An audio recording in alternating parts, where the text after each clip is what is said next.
Hey there, this is Mike Durr, Kingwood Mortgage Guy, and I'm here with Joe Salas, who is the Purple Paint Inspections and Real Estate Realtor Guru, and we're going to do another show for you today.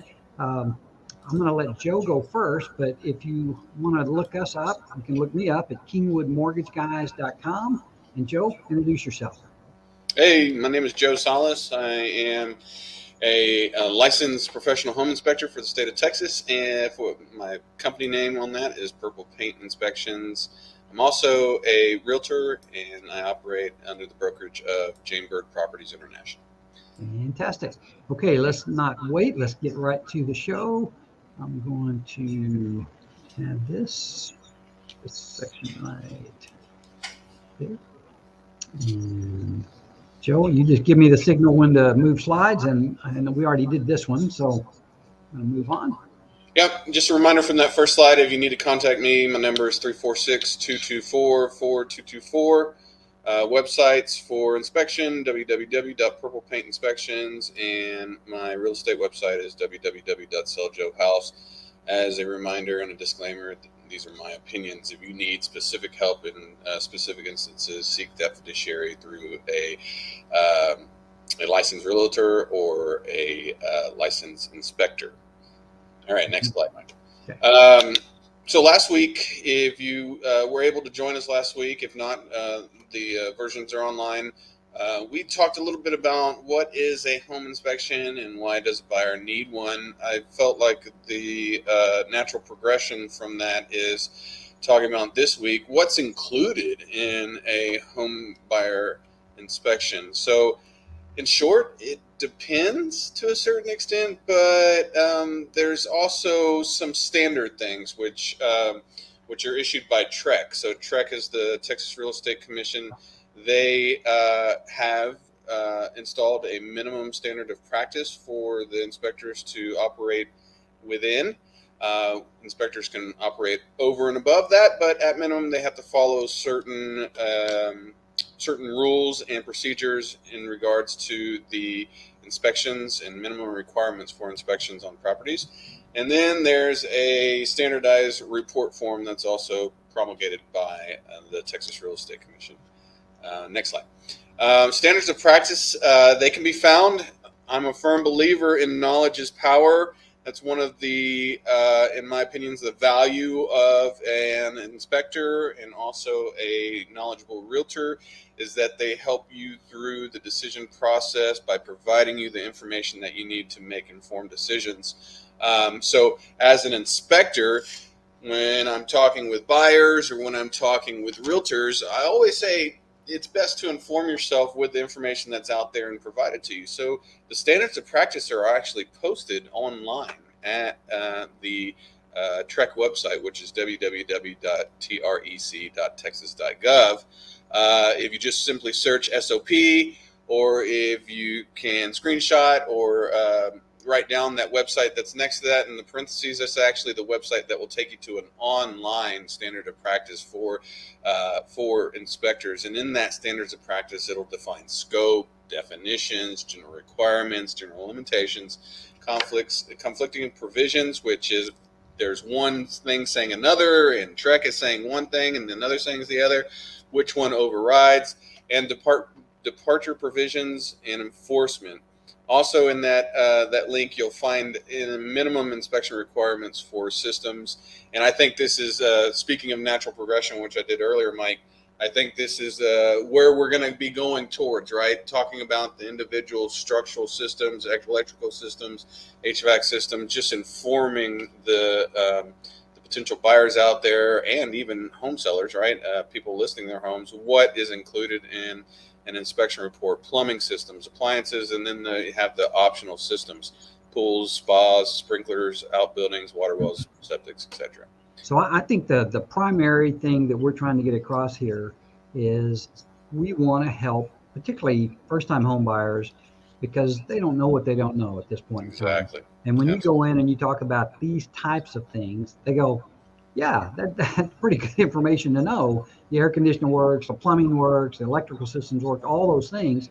And this gives them a great starting point to just kind of at least know what the heck's going on Level set expectations and provide the knowledge that they need on the front side. Because if we go forward to the next slide, Mike, it also shows you that there is a standardized report form. So how's that information going to get over to me? That report form, just like the SOP, is provided online by TREC. If you go to the TREC website and look at or search for report form, you should see that report form ID REI 7-6. And in that report form, it will define the purpose of the inspection, the responsibilities of the inspector, and also the client.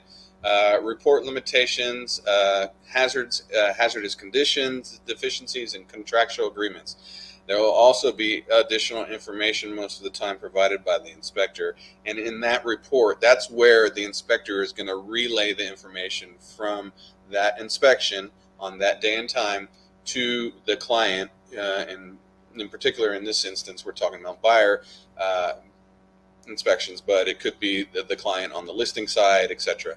That report form is promulgated by the state of Texas. So all reports that are issued by an inspector should be using that inspection report form. Okay. Do you mind, can we talk about also the benefits to the seller of why they would want to get an inspection on the property prior to selling it? And why would they do that? Because there's a lot of people that are first-time sellers that don't know what that, they don't know that either. Absolutely. So remember, the inspection and the inspection report are really, the way I put it is, it's giving that client the description of the general condition of the house at the time of inspection. So if a buyer is procuring a house or in the process of buying a house in contract and they're in their option period, they want to know what the general condition of the house is. As for a seller, if a seller does, and I am a firm believer both in my listing clientele and then also on the inspection side, that the pre-listing inspection has value. It has value because the seller is going to be informed of the general condition, which, yes, it does include deficiencies, and it allows the seller to look at that report, understand what deficiencies are existing, and make corrective action towards those. Now, the seller, as required by the seller's disclosure, contact your realtor to understand this, would need to provide a inspection report that was issued within the last 4 years, disclose and provide. But that inspection report can be noted to show that you've made corrections. In my opinion, as a realtor, the reason that I'm suggesting to my listing clients, that my sellers, that they have this pre-listing inspection, in my opinion, it takes away some of the unknown, right? A buyer's going to have, most of the time, their competent inspector provide them a opinion of the condition of the home at the time of that they were contracted to do so. But for the most part, that inspection that you have on the front side should match the inspection results on the back side. If you make corrective actions, guess what? On the back side with the buyer, those won't be there, right? So it does give a little bit more power, in my opinion, to the seller in that situation, because they've already been identified. And the majority of the contracts that are written, in my opinion, in my experience, by buyer's agents for buyers are as-is offers when you're talking about property condition. Right. So if the seller knows and they've provided that information to the buyer, and then the buyer writes an as-is offer, then it takes away some of the power that the buyer would have, surprising the seller of the problems that existed in that property at the time of that inspection. See, I think that's the key word, is it takes the surprise out. When you've done the due diligence, you've had the inspection done, then all of a sudden you could say, look, there were some problems when I had the inspection, and here's the receipts of what I did to improve that or to fix those things. So these things are taken care of. And at some point in time, the times I've seen that happen, the buyer did not get an inspection. They accepted the one that was given to them by the seller. There is an asterisk that I'm going to say right there, Mike, is that the inspection was done for the listing, for the seller. Right.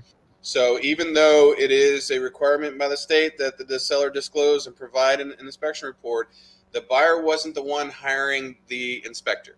That's correct. So in the way I look at it is I still think a inspection in option is of value. Now, are people waiving that right lately? Yes, they are. It's a crazy market. But I'm always going to suggest that the buyer understand what they are doing in a situation where they're potentially going to waive that right. But overall, and it's not just because I make money doing inspections and Sure I it is, can't do Joe. them. I can't do them at the same time, so I can't be an inspector for a client that I'm helping with real estate. But what I think there is value for your own information, just the same as if the seller was providing the survey.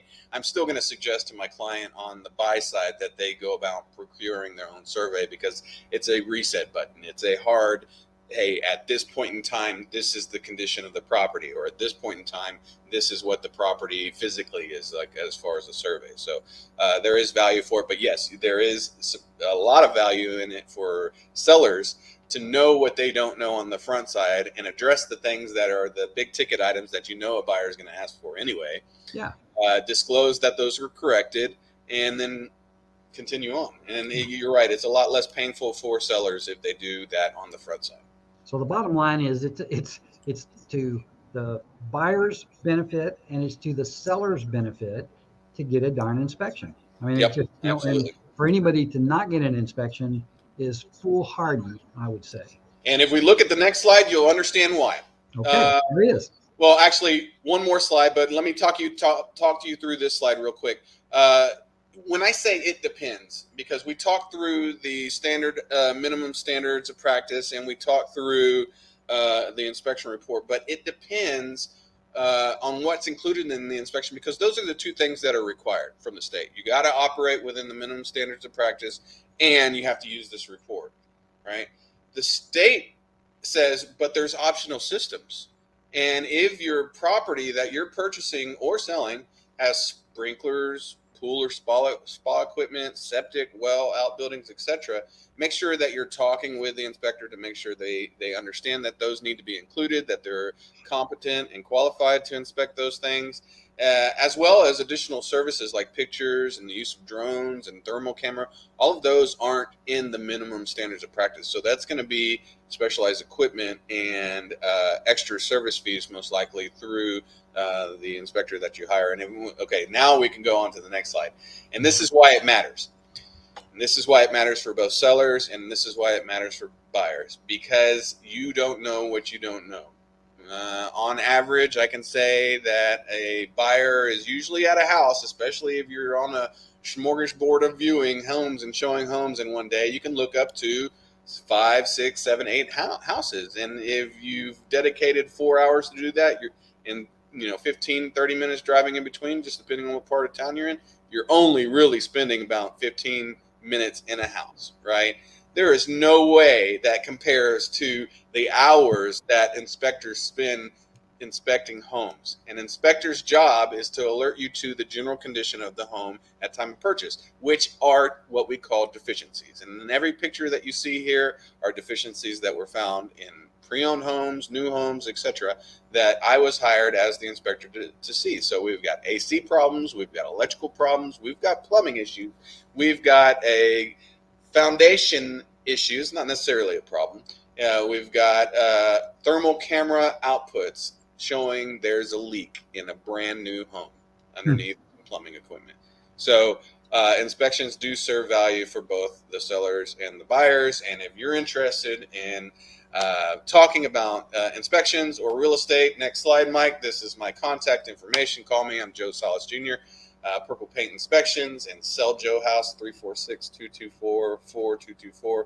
Thank you, Mike, for your time. It's your turn now. All right, good deal.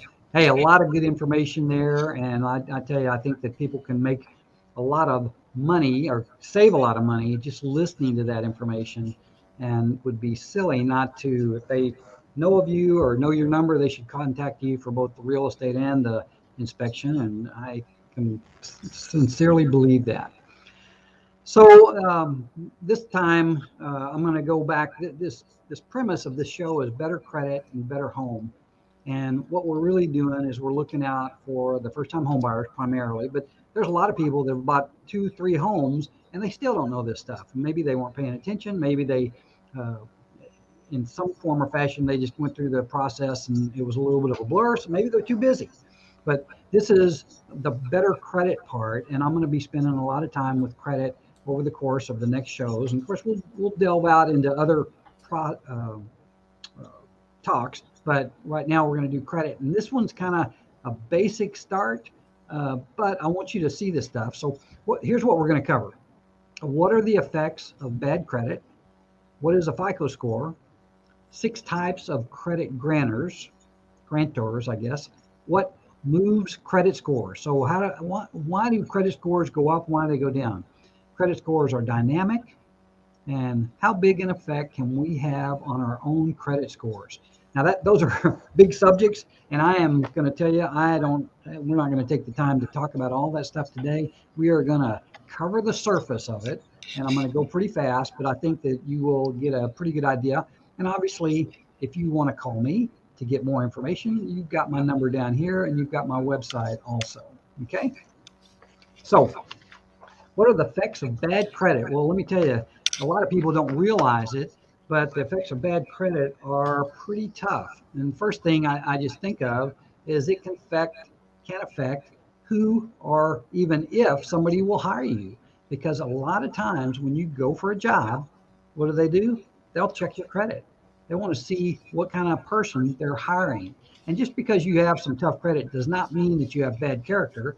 It may mean that you've been through some kind of trauma, some kind of health issue or job loss or something to that effect. But employers look at that kind of stuff. They also, or other things that would happen is it can affect the cost of insurance. An insurance company will look at your credit score, and that will be a factor in how they price your insurance. Don't ask me why. You have to get an insurance guy to tell you that, but I know it's the truth. It'll also negatively affect the cost of living in general. And when I say that, if you have a car payment, if you have bad credit, guess what? You're going to pay a higher interest rate on that car payment. It's going to make the car payment higher than it would if you had good credit. If you're renting, the landlord may not rent to you at all, or if he does rent to you, he'll rent at a higher premium than he would with somebody that has good credit. Obviously, in home financing, it's that way all the time. The higher the credit score means the lower the risk, means it's easier to get a better rate. So there's a reason why if you haven't paid attention to your credit, then you should. And this is part of the way that we're going to do that. So what is a FICO score? FICO is the general term, and it's actually a specific company. The FICO is different than what you see online and what you've got. Got Experian. They've got a whole advertisement where they're going to tell you what their score is and give you an Experian boost. It's total crap. I'm going to just say it right there. If you do that, talk to me first before you spend the money on the Experian boost. It's a bad deal. It's not what it looks like it's going to be. Equifax has their own. I think TransUnion probably has their own. Credit Karma has one. They do not relate to the type of credit scores that you're going to get 90% of the time. All right. FICO, designated FICO credit scores are used by 90% of all the top lenders. The scores range from 300 to 850. Obviously, the higher, the better. The credit scoring system is designed to predict how likely you are to pay back the loan as agreed in a timely manner. So that should be very easy. You should want higher credit scores. There's 6 types of credit grantors. They're banks, and when I put the banks on there, what that really means is installment debt. And particularly, I point out most installment debts that you have are based on auto debt. Now, that doesn't mean there aren't other types, but that's the main one. Credit card issuers is unsecured debt. And I'll go through at another time the unsecured versus the secured. Mortgage lenders were collateralized debt. And for that matter, auto debt is collateralized. If you don't make your car payment, what happens, Joe? They come and take it away. They'll take that puppy away. If you're late paying your mortgage payment, they'll take that property back. Okay, they don't take it away, but they just remove you from it. So the collection agencies are another group that recover past due debt. Government debt is usually installment debt, but it's an example is a student loan debt. There are other kinds of government debt that you'd have, but the student loan debt is probably the most prevalent. And then the courts use public records, and that designates the judgments and lawsuits that people will try to make sure that they don't lend to people that have those kind of things. Now, just this, I think it was just this last year that they removed that kind of information from the credit report, which is a good thing. But I can tell you from our industry, underwriters find it anyway. They know how to find out that information. Title will also. Yeah. Oh, yeah. Title definitely. If seller has some issues or buyers have some issues, title will find that out. Yeah. This will be a fast one. This is really just listing the Experian, Equifax, and TransUnion. Each bureau has its own scoring algorithm. So the credit bureaus themselves have a scoring system or an algorithm. FICO kind of does one that's over all these things. And each industry has a separate algorithm. So I give you this example. If you're in the mortgage business and you're looking at somebody's credit, what are you really most interested in? Well, I'll tell you, it's how they paid their last mortgage, right? Or how they paid the rent. If you're in the auto industry, they don't care about how they paid the mortgage. They care about how they paid their car note. And if you're in the credit card industry, then you care not so much about the car and not the car about the house. They care about how you paid your credit cards. All right. So each industry has its own little tweaked algorithm that strengthens their position. So when you do a report or get a credit report from a mortgage industry or an auto industry, they're each going to be different. And every time you pull your credit based on the category that you're buying from, it's going to give you a different score. A lot of people don't know that. So what moves credit scores? Well, what happens if you miss a payment? Credit goes down. What if you reduce your debt? Credit could go up. Signing for a new credit account could cause your credit to go down. Purging of a negative item, credit score is going to go up.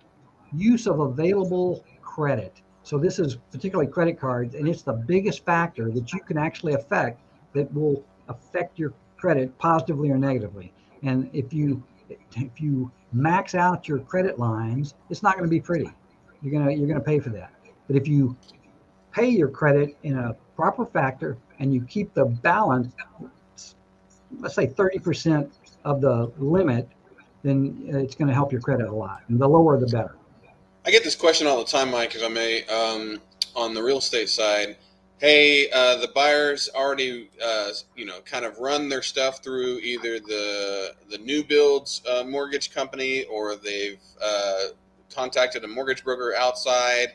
But I say, hey, Mike can compete with the rates. And they come back to me and say, well, I don't want to affect my credit score if he runs it again. Tell me a little bit about whether or not running credit will, and how that affects a buyer's score potentially. Well, thank you for asking that question. That's a question it's a very important question. So the first thing that happens is the mortgage industry and the FICO industry and the credit lending industry does not want to hurt you for shopping. Okay. I mean, it's just counterproductive to the consumer to not be able to shop. And if they think that there's going to be some kind of pain in the form of having a lower credit score, that's messed up. And when they first did that, they didn't know that. So probably 5 to 7 years ago, they came up with a new program that allows you, and I know this is true in the mortgage industry and in the auto industry, that after you pull that first credit report, there's a 45-day window where you don't have to, it doesn't affect your credit score at all to have another mortgage company, or if it's an auto industry, pull your credit. So you've got that 45-day cushion without any negative effect. And anybody that tells you, mortgage guy or auto person, that if you get your credit pulled again, that it could hurt your score, they're either naive or they're dastardly. they're not your friend, because the ideal about shopping is, you've got to be able to shop, and every mortgage lender, there's none the rates vary a lot. I mean, the companies that are operating in this mortgage space, there's a variety of people that operate on different uh, profit margins. And so you just have to be careful. And I encourage shopping for whether it's an auto loan or whether it's a mortgage loan. And again, you have to pay attention to 45 days, but that's plenty of time usually Oh, to yeah. be able to select somebody that you're going to use. So that's a great Absolutely. question. Okay. Thank you, sir. You betcha. All right, let's continue. Credit scores are dynamic. This is something that I think is really interesting, and I found out a couple weeks ago. Again, found it out. But as you're going along, you don't know when the credit cards or the lenders that you're dealing with are reporting this information to the credit bureau. But when it happens, your score changes immediately. Now, let's say that you went and you pulled your credit, you're in the mortgage process, and you got a score of 755. Well, that 755 is going to stay throughout that loan process as long as that process doesn't take more than 90 days. Okay. But in the meantime, your credit score could be going up and down and up and all around. And but the lender is going to hold that 755 to you unless there's some reason that they need to pull credit. So you're protected with that first pull. But here's an example. If you came out and you had a 702 and you wanted the 740 or above, you can rescore your credit. And I found this app, and I'm not going to tell you what it is right now because I'm waiting for more information on it. But this app actually alerts you when that score goes up so that you don't have to do anything but just ask your lender of choice to repo your credit. And it'll be that score that that app tells you about. And I think that is brilliant and amazing because we used to guess. Now you don't have to guess anymore. All right, so credit scores are dynamic. They can go up and they go down. Scores are calculated in real time. And as creditors report changes, scores change. So that's a big deal. All right, how big of an effect can we have on our scores? Well, if you have unlimited supply of cash, it can have a huge effect, right? I mean, if you're just like running over with cash, you can pay stuff down, you can pay stuff off, and bottom line is you're in control of your credit. Now, the ability to correct previous mistakes or challenges or traumas, that's a different story, and it takes time to kind of ride out the effects of mistakes, of mispayments, or the derogatories, collections, charge-offs, that kind of thing. And you should contact me about those kind of things because there are ways that you can expedite that. But the best thing is to get rid of the bad habits, pay attention to your credit, and make your payments on time as best you can, and don't overextend yourself. I mean, those are the key things on that. But the bottom line is you're in control over it. Scores can and will change with knowledge. The more you know, and this is kind of what Joe said, knowledge is your friend. The more you know about this credit, the more likely you're going to do things that help yourself as opposed to the things that you just don't think about. And we call them young and dumb. A lot of people make mistakes because they didn't know, right? So those are kind of key parts to that. So here's what we covered. And again, I know that was a short glimpse of a lot of information, and I've got a lot of credit videos on YouTube, so you can look those up if you want to, or you can just call me. But what are the effects of bad credit? What is a FICO score? 6 types of credit grantors. What moves credit scores? Credit scores are dynamic. How big an effect can we have on our credit scores is probably the key one. And really, that's what I prepared for this week, Joe. Hopefully that was helpful to somebody. And it was kind of fun getting that out there. I probably went way faster than I should have. But that's I got a question for you, Mike. Sure. Why the hell did they stop at 850? Why couldn't they just make it like all the way to 1,000 or something so it's easier math? That's I don't understand that. Well, it's interesting you say that. Well, that FICO is 300 to 850. Yeah. But I think Credit Karma goes up to 950. So, but unfortunately, it doesn't mean anything. So it doesn't. It doesn't. But if you're in the 800 club, let me tell you, you're rocking some pretty good credit there. Well, listen, you guys may notice that this is our second week doing this, and we're kind of committed to doing this for as long as anybody shows interest in it. We think we've got good information, and we're thrilled that for those of you that have watched it and any comments that you've made really is appreciated. we'd like to, we haven't got our website done yet. We're just kind of putting these initial things on here, but we're going to be back next week, right, Joe? Yeah, I'll be here. We'll have new subjects. And if you have any requests for specific information, we'd love to hear that. You can contact Joe at his address, and give him that email again real quick. Well, I got two websites, www.purplepaintinspections.com and www.selljoehouse.com. And you can also give me a call directly or text 346-224-4224. Good. And if they want to get all that, that's on your first slide. Same thing for me. My phone, the website's kingwoodmortgageguys.com. You can call me or just, that's either way. But anyway, we enjoyed the time with you. It's 5:30. That's what we're kind of committed to being between 5 and 5:30 on Tuesday afternoon. And we'll see you next week. And listen, be smart, gain knowledge, do good. Bye-bye. Bye.